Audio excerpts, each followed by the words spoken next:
Bonsoir à toutes et à tous, heureux de vous retrouver pour la tranche info en direct sur votre antenne Canal 10 Télévision avec au programme de cette soirée Info 10, le journal local et régional qui sera suivi du Focus, une heure de débrief sur l'actu locale, donc place à l'info.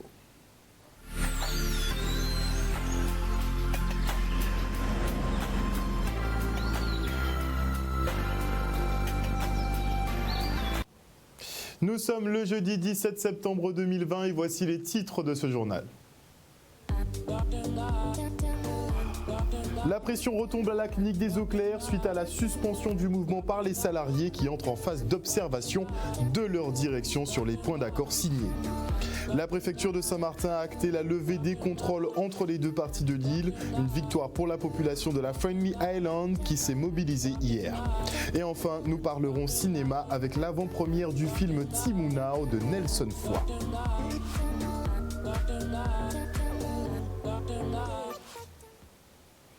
Après 4 jours de négociations, les salariés de la clinique des Eaux Claires ont décidé de suspendre leur mouvement de grève. Une décision de bonne foi pour laisser le temps à la direction d'appliquer les 7 points de revendication signés. 2 mois d'observation au terme desquels ils prendront une décision finale. On les écoute. Nous avons négocié toute la journée, c'est vrai, et nous avons conclu par une suspension du conflit. Je dis bien une suspension parce que nous avons pu travailler les 7 points de revendication que nous avions, parce qu'au départ c'était 5, mais on a ajouté des points. Et nous avons mis une suspension parce que nous avons mis la direction en surveillance. C'est-à-dire que sur les points que nous avons conclus, nous leur donnons 2 mois d'observation. Et c'est si et seulement si les points qu'on a actés fonctionnent, eh bien peut-être qu'on va mettre fin à ce conflit réellement. On a négocié pratiquement toute la journée. Ça a été, je ne dirais pas hyper difficile, mais ça a été quand même assez intense. Nous avons pu obtenir du PDG, parce que c'était ça aussi qui coinçait. On voulait que ce soit le PDG qui mène les négociations, donc ils étaient tous les deux autour de la table. Et nous avons pu obtenir que ce soit le PDG qui dorénavant va assurer par sa présence toutes les réunions des instances, telles que CSE et CSSCT. Et dès qu'il sera absent, parce que vous savez que c'est un PDG, donc il a des démarches à faire de part et d'autre, donc il va signaler son absence et on verra comment on gère. Mais pour l'instant, c'est lui qui sera présent pour tous les points stratégiques des réunions. On était obligé de passer à la vitesse supérieure puisqu'on n'était pas entendu, on n'était pas écouté. Donc il a fallu ça, c'est dommage, mais il a fallu ça pour que le PDG puisse nous entendre et nous écouter. Le PDG avait été interpellé depuis le mois de mai, mais il n'avait pas donné suite au courrier. Il a eu encore un rappel au mois d'août par des syndicats. Et là aussi, il n'avait pas donné suite au courrier. Alors, le 8 septembre, nous lui avons envoyé un préavis. On aurait pu ne pas le faire parce qu'on est dans le privé, mais comme on a des services publics au sein de l'établissement, on a tenu à le faire. Mais du 8 septembre au démarrage de la grève, il ne nous répondait pas. Donc, il laissait, à notre avis, à notre sens, s'enliser la chose, jusqu'à ce qu'il comprenne, et surtout en cette période de crise sanitaire, qu'il fallait bien se mettre autour d'une table. Et je pense que l'ARS a été pour beaucoup en faisant un communiqué en disant qu'il ne fallait pas continuer ce conflit. Donc je pense que ça aussi, ça a été un élément déclencheur. C'est une suspension. Ils sont sur surveillance en cas un non-respect de ce qu'on a signé. Eh bien, ça va repartir de plus belle. Retour maintenant sur cette opération de contrôle antifraude dans les restaurants de la zone de Jarry. Plusieurs manquements ont été constatés en termes d'hygiène, mais surtout autour du travail en situation irrégulière. Les restaurateurs encourent de très lourdes amendes. Le reportage. Notre chef cuisinier non plus ne peut pas travailler parce qu'il n'a pas un titre français, il a un titre européen, d'accord ? Et le titre européen lui permet de travailler que dans le pays qui lui a délivré le titre. D'accord? Alors, les 4 personnes-là, ils sont en situation irrégulière. On se rend compte que les salariés, ils ont peur de dire des choses parce que suite à la barrière de la langue pour nous et qu'on ne comprend pas ce qu'ils disent et tout, le patron les force à dire autre chose. Il y en a qui sont partis en courant. Ah bon? Oui. Ils vont devoir m'expliquer pourquoi. J'espère qu'ils sont toujours là. En vue de surprendre un petit peu les personnes qui embauchent des salariés. Alors ici, il y a effectivement toute une multitude d'infractions, puisqu'on a non seulement tout ce qui est travail illégal, des personnes qui sont éventuellement pas déclarées, mais on a aussi des conditions d'hébergement, vous pouvez le voir, qui sont particulièrement insalubres. C'est-à-dire qu'on a les salariés qui vivent juste au-dessus dans des conditions qui sont précaires et difficiles. Ils sont là tous les jours. Non, pas toujours. Regardez la poubelle, monsieur, on est le matin. Les gens, c'est pas tout le temps, c'est pour... Et tous ces vêtements là. Monsieur, tout ça là, c'est pas pour une journée. Les brosses à dents, les trucs là, les rasoirs, il dort là. Il dort la nuit là. C'est pas toujours. C'est pas toujours, mais il dort. Enlever combien de leur salaire? 你会扣多少钱也就50、100这样，不多的。 ？50 sont Par semaine? Non, Ou par pas- jour? pas- Ou par mois? Par mois. Par mois? On va voir ça. Ce qui risque, c'est effectivement une enquête déjà, des poursuites éventuellement, et il pourrait être, si les faits et l'enquête et les investigations sont avérés, des poursuites devant le tribunal, si le cas échéant, si c'est nécessaire.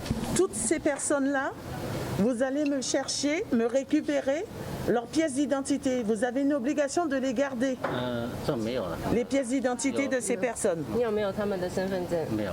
Non, il n'a pas. Comment vous avez fait pour les déclarer si vous n'avez pas une copie de leurs pièces 有没有 d'identité? 有没有他们的影 Vous avez une copie de leurs pièces Oui, d'identité. oui. Il s'avère qu'il y a du travail dissimulé. C'est un délit puni de peine d'emprisonnement.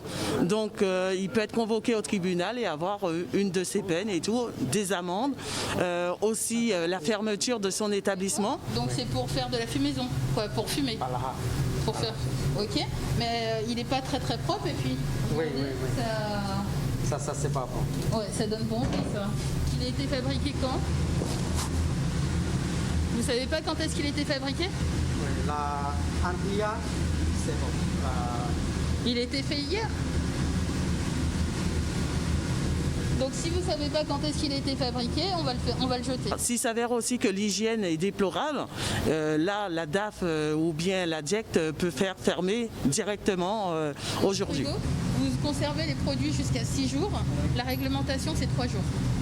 Oui, vous ne pouvez pas travailler à plus. Il y a de nombreuses conséquences au travail illégal, notamment pour ces personnes qui sont en situation régulière. Ça veut dire qu'elles ne sont pas déclarées par leur employé et ça a conduit à des privations de droits sociaux, également à l'absence de sécurité sociale ou encore à le non-respect de normes d'hygiène ou de santé. Vous êtes bien né le 9-4? 你是 Non, celui-là. Le 22? 23 ou 22? Vous savez pas quand est-ce que vous êtes né? 23, tu vois? Attendez. 23, c'est derrière quoi? Retirez-moi le masque, s'il vous plaît.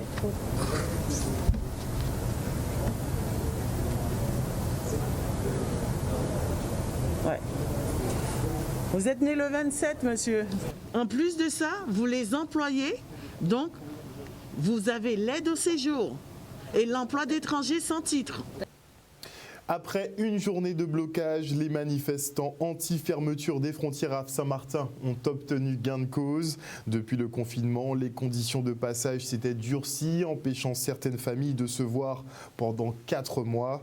Prolongée pour éviter de multiplier les contaminations, la mesure est décriée par les habitants qui ont plaidé leur responsabilité quant à la gestion du virus. La préfecture a donc accepté de procéder à la levée des checkpoints qui régulaient la circulation entre la partie hollandaise et la partie française de l'île. Regardez. Nous ne sommes pas des opprimés. Nous sommes capables de savoir ce qui est bon pour nous.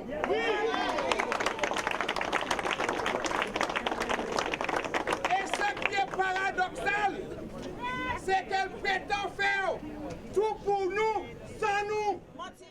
Saint-Martin, c'est pas comme Guadeloupe. Guadeloupe, c'est grand, mais ici, c'est petit. Et fermer comme ça, non. Parce que c'est petit, c'est pas possible. C'est petit. Voilà, différemment s'ils veulent, mais c'est trop petit. En plus, c'est une île, c'est un peuple et c'est une destinée. C'est tout le monde, on est ensemble. Donc on a eu quand même une discussion assez longue avec la préfète et on a pu quand même la convaincre que les checkpoints donc, ne servent absolument à rien. Et je crois qu'à la fin donc, de la rencontre, elle a accepté le fait qu'elle va lever donc, de suite. Et demain matin, elle va aussi lever les conteneurs de terre basse et d'Oyster-Point. D'accord? Mais ce n'est pas une victoire. Pourquoi je dis ça? Parce que maintenant, j'ai l'impression qu'elle souhaite que la population, de manière individuelle, prenne ses responsabilités. J'ai l'impression quand même qu'elle s'est un peu désengagée donc, de cette responsabilité parce qu'elle voulait absolument en fait imposer sa vision des choses que nous, le peuple saint-martinois, donc a refusé parce que nous aussi, nous avons notre vision basée sur notre culture et sur notre expérience. Donc c'est là où était le conflit. On a aussi dit à la préfète que nous allons aussi contribuer, d'accord, à, disons, la sensibilisation et la prévention au niveau de la propagation. Donc là, nous sommes des gens responsables, le groupe, et nous allons continuer donc à informer les gens et à leur expliquer que actuellement l'ouverture des frontières veut simplement dire responsabilisation de la population. Voilà le message. En tout cas, ouverture de la frontière dès ce soir. Oui, dès ce soir. Qu'elle va appeler donc ces gendarmes pour leur dire donc de plier bagage. Et notez tout de même qu'une partie de la population saint-martinoise a quand même tenu à féliciter les efforts de cette préfète qui, selon eux, voulait mettre un terme aussi au travail illégal, mais à l'entrée aussi de clandestins à Saint-Martin. Le skipper Rodolphe Sefo et d'autres personnalités guadeloupéennes prêtent leur image pour la nouvelle campagne de lutte contre le Covid. Un partenariat avec l'Agence régionale de santé qui souhaite que chacun affirme son engagement en portant un bracelet Covid Attitude. Respectons les gestes barrières pour se protéger et protéger les autres. Une magnifique innovation, dites-moi. Regardez. La Covid Attitude, c'est vraiment un engagement que prendra la personne qui va décider de porter de porter le masque. C'est vrai, de porter le masque, mais c'est surtout de passer à son poignet ce petit bracelet, #Covid Attitude, et qui fait que derrière ça, derrière ce geste, il s'engage à mettre en œuvre tous les moyens de protection à sa disposition et aussi mettre à la disposition des autres, et en particulier de ceux qui sont les plus vulnérables, les moyens de protection. C'est-à-dire que je m'engage par ce geste-là à me protéger et à protéger les autres. Et donc je m'engage à faire respecter l'application des gestes barrières. L'objectif pour nous, c'est vraiment d'utiliser un maximum notre influence, d'utiliser un maximum notre réseau pour justement susciter l'engagement des Guadeloupéens, particulièrement des jeunes Guadeloupéens, puisqu'on fait aussi le constat aujourd'hui que la jeunesse est particulièrement touchée par cette pandémie. Donc de les susciter à s'engager à nos côtés de façon à aujourd'hui lutter contre ce virus, diminuer cette pandémie. Les jeunes parlent aux jeunes et protège les moins jeunes. Donc c'est vraiment une campagne sur les réseaux sociaux. Et vraiment, vous savez, quand on est sur des domaines comme ceux de la prévention, de la promotion de la santé, on parle beaucoup plus facilement et on est beaucoup plus facilement écouté quand soi-même on s'adresse à ceux qui nous ressemblent. Ils sont suivis par beaucoup d'autres jeunes comme eux, notamment Wervana. Et c'est bien volontiers qu'ils acceptaient d'être à nos côtés. En tant que navigateur en solitaire, c'est vrai qu'on est quand même assez isolé sur notre bateau, mais justement le but aujourd'hui, c'est vraiment d'utiliser tout notre réseau, toutes les personnes qui nous suivent et de communiquer un maximum autour de ça. Gardez vos distances, protégez-vous, respectez les gestes barrières. Et aujourd'hui, la préfecture et l'agence régionale de santé ont tenu un point presse pour faire le point sur la situation avec le Covid-19. Et nous sommes à 900 tests par jour avec un objectif de 4000 tests par semaine. 51 lits sont occupés entre les différents établissements de santé et l'ARS souhaite ouvrir 8 lits supplémentaires. Le CHU, lui, devrait s'adjoindre les services de 2 médecins et d'une vingtaine de paramédicaux. En somme, les chiffres de positivité se stabilisent et tendent même vers une baisse. Les 2 semaines qui viennent permettront une observation de la tendance et en fonction des résultats, eh bien, des mesures seront prises ou bien assouplies. Et chargé d'une mission sur le transport de passagers de moins de 9 places, le député Max Mathiazin tente de trouver des solutions adaptées à chaque territoire ultramarin dans le respect des professionnels. 3 orientations ont été déterminées. La première qui vise à permettre aux régions de s'organiser et de suivre l'offre avec un plan d'action et une commission locale des transports. La deuxième, une mise en place des moyens de contrôle pour lutter efficacement contre les pratiques illégales et la concurrence déloyale. Et la troisième et dernière, qui n'est pas des moindres, sera de réguler le trafic entre les taxis et les VTC. On l'écoute au micro de Maurice Cessé. Il s'agit de faire d'abord un état des lieux. Et comme vous le savez, ce qui m'intéresse d'abord, c'est la situation en Guadeloupe, bien entendu. Mais la mission qu'on peut porter sur l'ensemble des territoires, quasiment l'ensemble des territoires ultramarins, en y incluant Saint-Pierre-et-Miquelon, Mayotte. Évidemment, nous n'avons pas pu nous déplacer comme il était prévu pour accomplir cette mission. Donc nous avons dû la faire essentiellement par visioconférence. Mais peut-être que la visioconférence, plutôt que de mettre tout le monde autour de la table, a libéré la parole. Ce qui est important, c'est que le ministère avait des remontées, disant que pour ce qui concerne la Guadeloupe notamment, il aurait pu y avoir des dissensions comme cela s'est passé il y a 2 ans concernant le grand port maritime lié au transport des touristes et essentiellement des croisiéristes. Donc ils nous ont confié cette mission parce que Bruno Millienne avait déjà travaillé sur ce domaine, notamment en 2019 sur la loi transport. C'est la raison pour laquelle j'ai accepté volontiers de m'y joindre. Alors, il apparaît que pour ce qui concerne les Outre-mer, que les situations sont très diversifiées.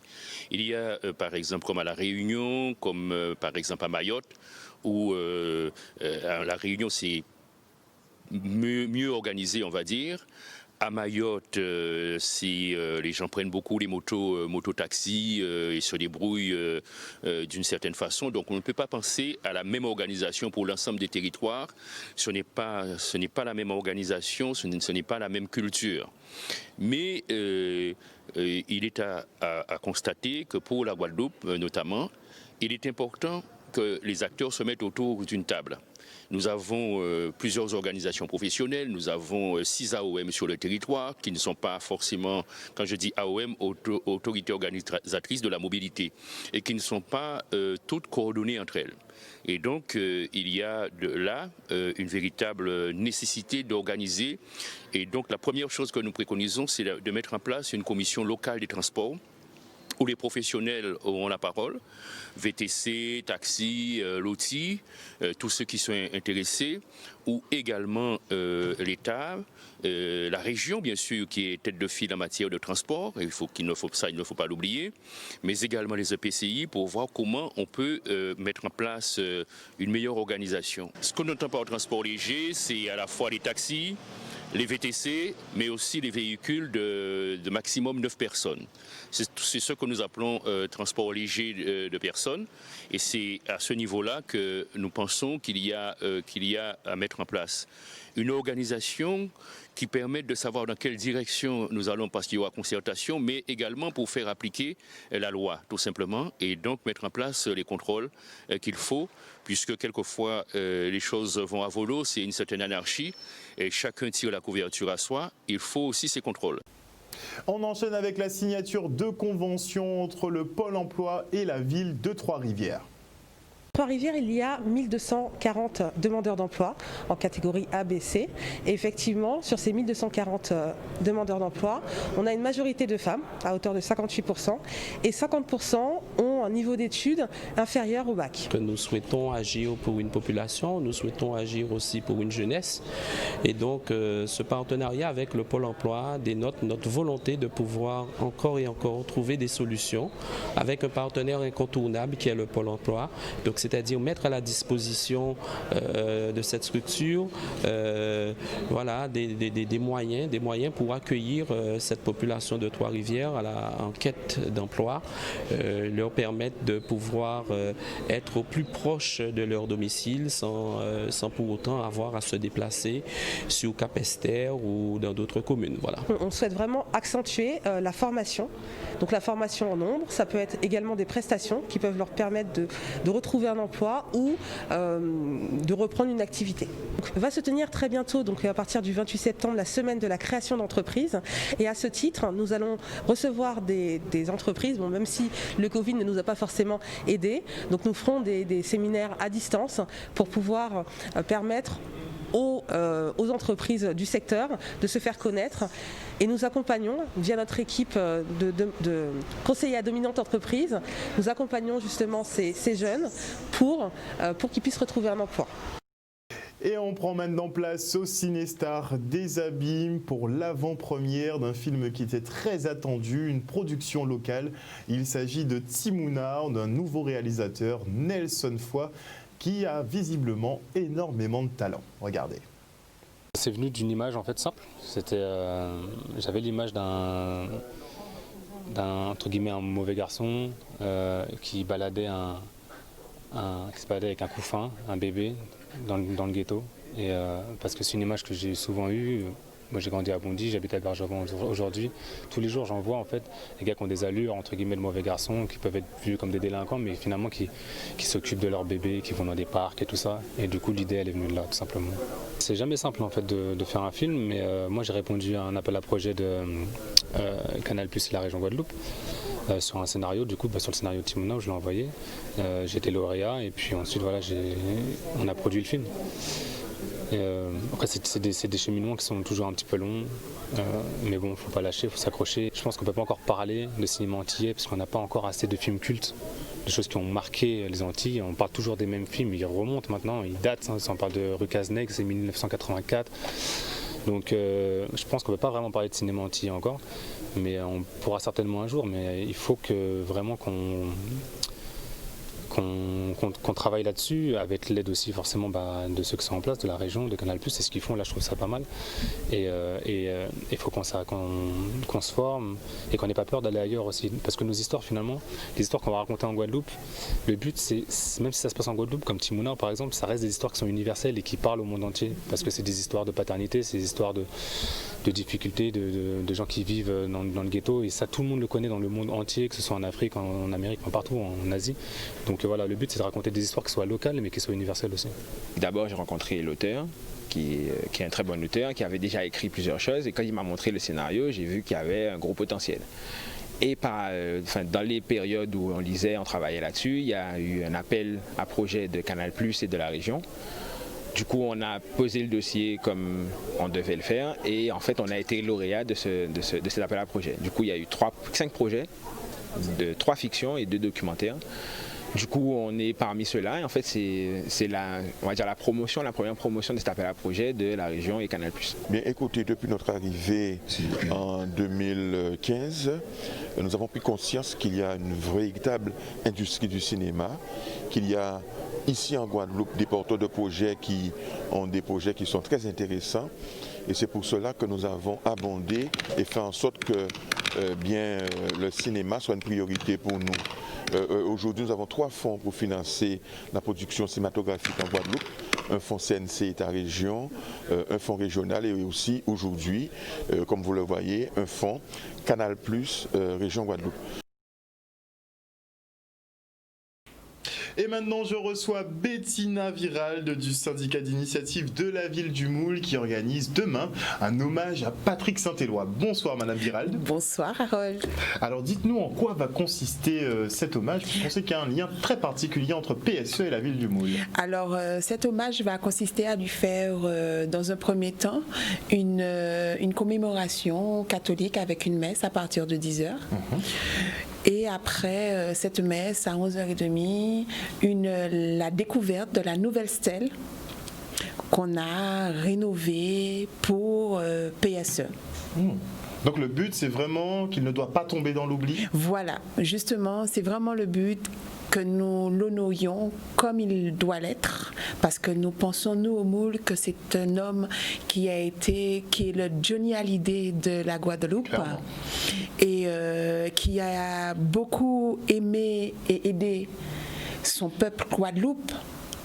Et c'est important pour nous qu'il ne tombe pas dans l'oubli et qu'il reste aggravé à jamais dans notre cœur. Donc on pourra découvrir cette stèle. Voilà, donc par rapport aux mesures sanitaires, effectivement, vous aurez la possibilité de venir découvrir cette stèle à compter de demain au cimetière de la ville du Moule, qui sera, entre guillemets, un des symboles de ces 10 ans, parce que souvent quand on parle de PSE, on dit 10 ans déjà, parce qu'on ne réalise même pas que ça fait autant de temps qu'il est parti, parce qu'il est au quotidien dans notre vie, dans nos chansons, dans notre danse, dans nos pensées. C'est difficile d'oublier, même à une certaine distance, puisqu'il est toujours présent. Il est toujours présent dans les anciennes générations et dans les nouvelles, parce qu'il y a 20 ans, quand j'avais 20 ans, mes premiers soirs, comme on dit, zouk, etc.,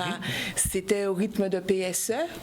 Aujourd'hui, je dirais que 20 ans après, les générations de 20 ans maintenant dansent toujours sur PSE, se font des câlins toujours sur PSE. Et dans 20 ans, ce sera toujours le cas. Et ça sera toujours pareil, et surtout, on les drague au rythme de PSE. Voilà. Alors, bel hommage en préparation. On aurait pu penser à un hommage chanté, puisque la plupart du temps...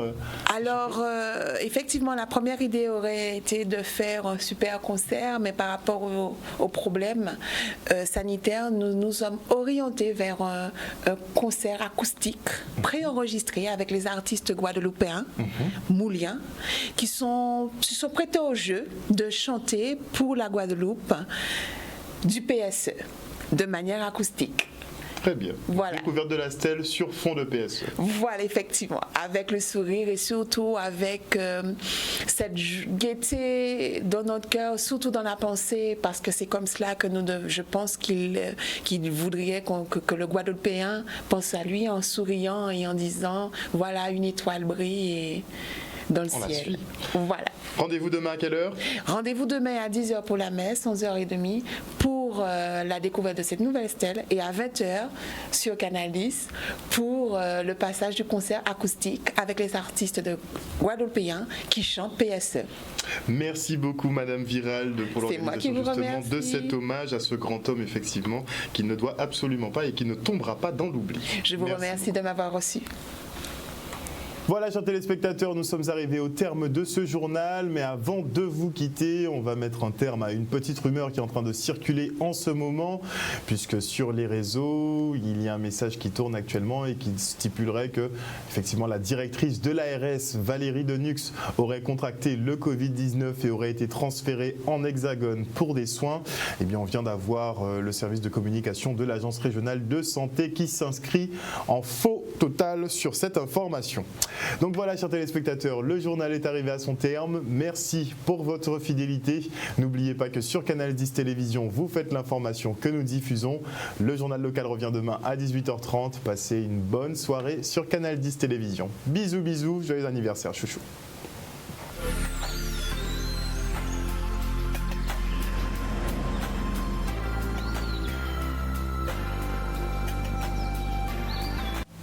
À venir dans la tranche info sur Canal 10, le Focus, et à 20h vous retrouverez Brigitte Zabarel pour Santé 10.